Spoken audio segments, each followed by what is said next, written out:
Hola a todos, bienvenidos al canal. Hoy les voy a platicar sobre un tema que nos interesa a todos y es la publicación del decreto que reforma nuestra Constitución y por ende a nuestro Poder Judicial. Antes de empezar, tenemos que recordar que México se encuentra constituido por 3 poderes que emanan de nuestra propia Constitución política. Y estos son el Poder Ejecutivo, que está integrado por el Presidente de la República y sus secretarias de Estado, el Poder Legislativo, que está integrado por la Cámara de Diputados y la Cámara de Senadores, y el Poder Judicial, que es del que vamos a hablar en este momento. La Constitución contempla que estos poderes no podrán unirse en una sola persona.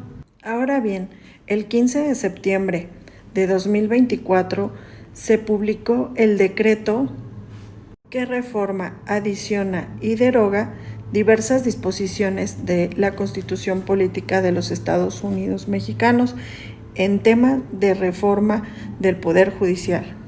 Aquí hago un paréntesis para señalarles que jurídicamente, una vez que se publican reformas en el Diario Oficial de la Federación, deben de ser consideradas obligatorias para todos, ya sea una ley o a la Constitución, como es este caso.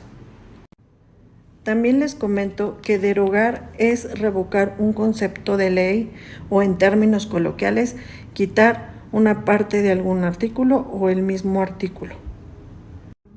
De esta forma, las modificaciones hechas a nuestra Constitución y que fueron publicadas en el Diario Oficial de la Federación resultan obligatorias para todos. Les voy a comentar de forma general de qué tratan las reformas para que cada uno de nosotros forme su propia opinión respecto de este tema.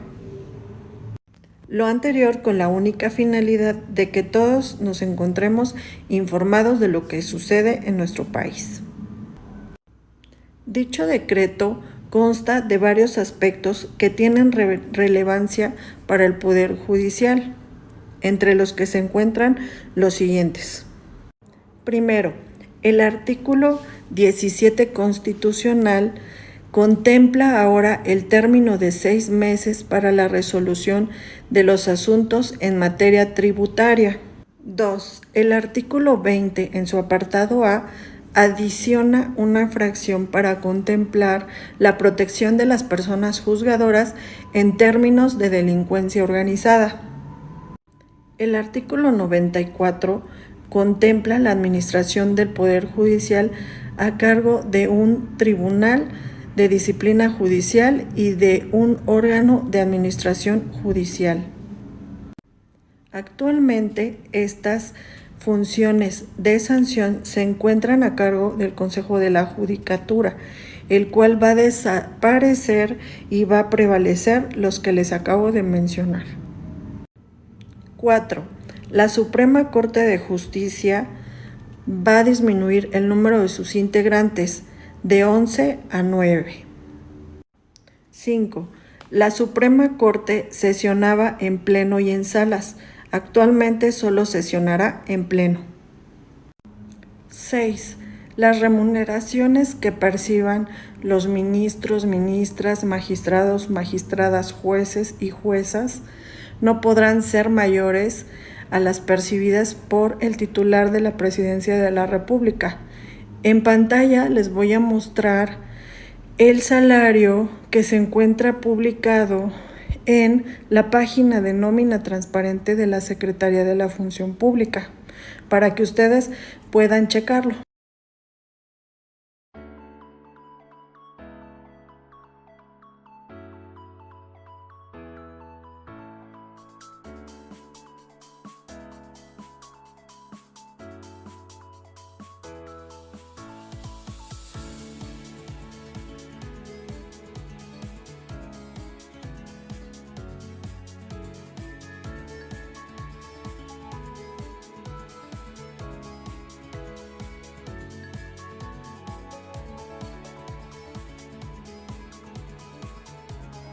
Siete. Los ministros de la Suprema Corte de Justicia de la Nación durarán en su cargo 12 años, Antes eran 15. 8. Los trabajadores del Poder Judicial no tendrán derecho a un haber como lo tenían. 9. El artículo 95 nos habla de los requisitos para ser ministro de la Suprema Corte. Se deroga la fracción segunda. En ella se establecía que los ministros deberían de tener 35 años cumplidos al momento de su designación. Entonces, esto se elimina actualmente. Además, nos habla de que deberán ser licenciados en Derecho, esto queda igual. Se requería una antigüedad en el ejercicio jurídico de 10 años, actualmente se disminuye a 5. Se adiciona el promedio de 8 puntos y de 9 puntos en el caso de las materias que sean relacionadas con el cargo que van a ostentar. Se deroga el último párrafo, esto es, que se elimina, y el cual establecía lo siguiente. Hablaba de que el nombramiento de ministro debía de recaer en una persona con probidad, honorabilidad, capacidad, entre otras. 10. Los cargos mencionados de magistrados y magistradas, ministros y ministras, jueces y juezas serán electos por la ciudadanía en las elecciones federales que corresponda, a través de propuestas que hagan los poderes de la Unión, se remitan al Senado, y los candidatos podrán contar con espacios de radio, televisión y foros durante 60 días. 11. El artículo 98 establece que las licencias máximas del personal que trabaje en el Poder Judicial no podrán exceder de 1 año. Actualmente eran de 2 años. 12. La Suprema Corte aprobará controversias con mayoría de 6 votos. Actualmente eran de 8. 13. El Tribunal de Disciplina Judicial resolverá los conflictos de los trabajadores del Poder Judicial, la Suprema Corte. La parte final del decreto contempla 12 artículos transitorios que toma en cuenta aspectos generales como cuántos cargos ocuparán las mujeres y cuántos los hombres, qué pasará con las personas que renuncien, qué pasará con el Consejo de la Judicatura, hasta en tanto se creen los organismos que se encuentran regulados ahora en nuestra Constitución.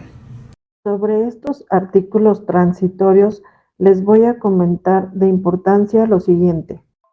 Los cargos mencionados en el segundo transitorio del decreto serán incorporados para participar en la elección extraordinaria del 2025, excepto cuando manifiesten la declinación de su candidatura previo al cierre de la convocatoria o sean postuladas para un cargo o circuito judicial diverso. En caso de no resultar electas por la ciudadanía para ejercer su encargo por un nuevo periodo, concluirán su encargo en la fecha que tomen protesta las personas servidoras públicas que emanen de la elección extraordinaria.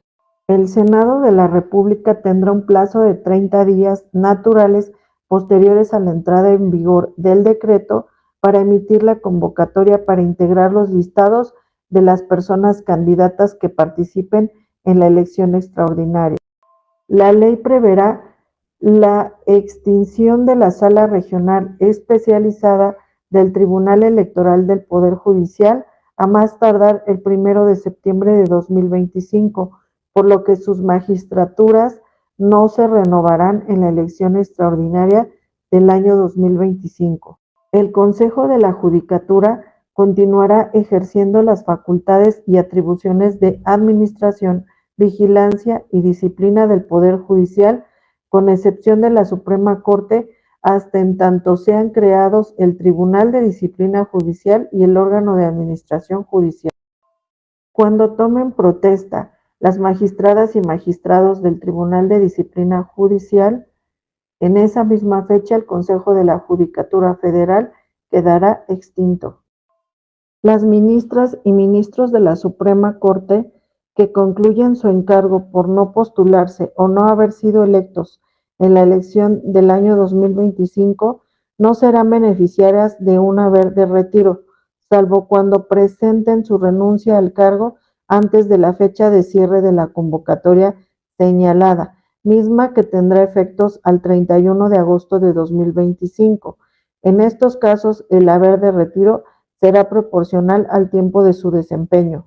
El Congreso de la Unión tendrá un plazo de 90 días naturales a partir de la entrada en vigor del decreto para realizar las adecuaciones a las leyes federales que correspondan para dar cumplimiento al mismo. Las entidades federativas tendrán un plazo de 180 días naturales a partir de la entrada en vigor del decreto para realizar las adecuaciones a sus constituciones. No omito mencionarles que actualmente la Suprema Corte de Justicia de la Nación tiene en revisión instrumentos jurídicos sobre este tema. Quedaremos al pendiente.